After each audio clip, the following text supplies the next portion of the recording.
Sekarang kita akan coba di jarak ini sekitar 20 meter. Jadi bagi teman-teman yang baru belajar, diharapkan tidak langsung ke 20 meter ya. Kita coba di 5 meter dan 7 meter. Kita kuasai dulu teknik. Nah, sekarang akan saya tunjukkan ada beberapa hal yang harus diperhatikan. Yang pertama, ketika kita menarik, ada beberapa posisi yang harus sejajar. Yang pertama, tangan yang pegang busur. Yang kedua, bahu yang memegang busur. Yang ketiga, tangan yang menarik string. Yang keempat, siku ini. Jadi ketika teman-teman menarik seperti ini, diharapkan posisi dari 1, titik 1, titik 2, titik 3, dan titik 4 ini sejajar. Jadi ketika ditarik maksimal, dia akan menemukan titik yang sejajarnya. Nah, bisa teman-teman lihat kayak gitu. Itu titik sejajarnya. Kenapa harus punya titik sejajar? Supaya tembakannya itu dia bisa rata, bisa lurus. Dan tarikannya itu dia tidak mencederai badan kita. Dua tarik seperti itu.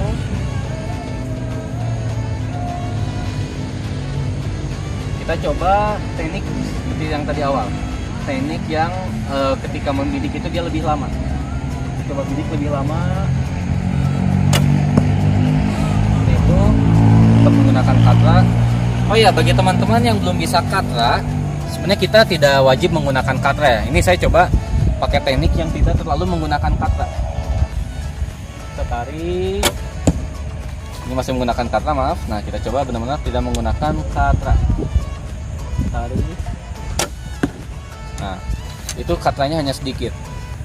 Nah, bagi teman-teman yang baru belajar panahan menggunakan busur crossbow, pasti anak panah itu akan cenderung lebih ke arah kanan. Mengapa? Nah, seperti yang teman lihat sendiri, ini busur ini dia memiliki anak panah ini ketika dikaitkan ke ke tali, ke stringnya, dan ditempelkan ke busur, dia tidak akan benar-benar lurus karena badan busur ini lebih lebar daripada si talinya. Jadi kalau misalkan kita hanya sekedar melepaskan, biasanya memang akan cenderung ke kanan seperti ini. Ini ya, saya coba lagi bentar. Ini misalkan kita hanya membidik, benar-benar membidik. Tuh. Ya pasti cenderung ke kanan. Nah, caranya adalah kita menggunakan bidikan yang benar-benar, ini saya coba pakai bidikan dalam ya. Ini paling gampang bagi teman-teman yang biasanya dominan mata kita itu mata kanan. Kita mencari satu titik mulai dari ujung poin, lesatan anak panah di sini, arrow pass, dan juga knock. Kita luruskan semua titik ini di satu target. Nah, insya Allah ini tidak akan cenderung ke kanan. Kita tarik. Nah, ini tidak akan cenderung ke kanan. Tapi kalau kita hanya melihat di satu titik ini dan tidak membuat si poin ini mengarah ke target, tentu ini akan lebih cenderung ke kanan seperti ini. Tuh, dia akan cenderung ke kanan. Kita coba tarik lagi. Nah, ini salah satu untuk mengantisipasinya. Coba lagi tarik. Nah, mungkin itu saja untuk teknik panahan kali ini. Kita masih berada di tahapan dasar ya. Jadi mulai dari cara berdiri, cara memegang, cara kuncian, lalu cara menarik, kita temukan kesejajaran, lalu cara melepas dan sebagainya. Nah, bagi teman-teman yang baru memulai panahan, sebisa mungkin jangan langsung naik ke busur yang langsung gede. Nah, untuk busur standar bagi pemula, bagi ikhwan atau laki-laki itu di kisaran 35 lbs sampai 40 lbs. Mungkin teman-teman ada juga yang langsung nyoba ke 45 lbs, gak apa-apa. Cuman mungkin untuk belajar kesempurnaan teknik itu dia akan sulit. Karena ketika menarik busurnya, dia akan kecapean terlebih dahulu. Jadi coba bagi teman-teman di kisaran 30, bisa di 30 lbs kalau misalkan belum terlalu kuat, hingga ke 40 lbs itu juga cukup cukup enak untuk dipakai.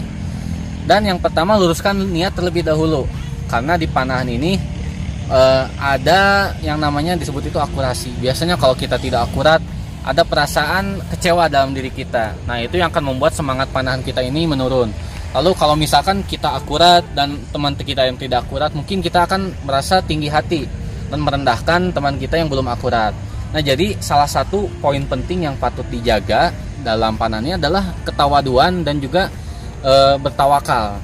Nah, ini poin penting dalam panahan adalah ketika kita berlatih panahan menggunakan peralatan terbaik, kita menggunakan teknik yang baik. Nah, itu merupakan bentuk ikhtiar kita kepada Allah Subhanahu wa taala.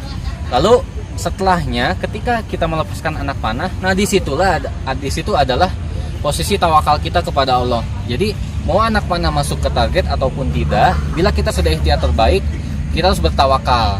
Bila ternyata targetnya baik, akurat mengenai target, maka itu sumbernya dari Allah. Bila ternyata belum mengenai target, maka kita harus terus melatih ilmu panahan kita lagi.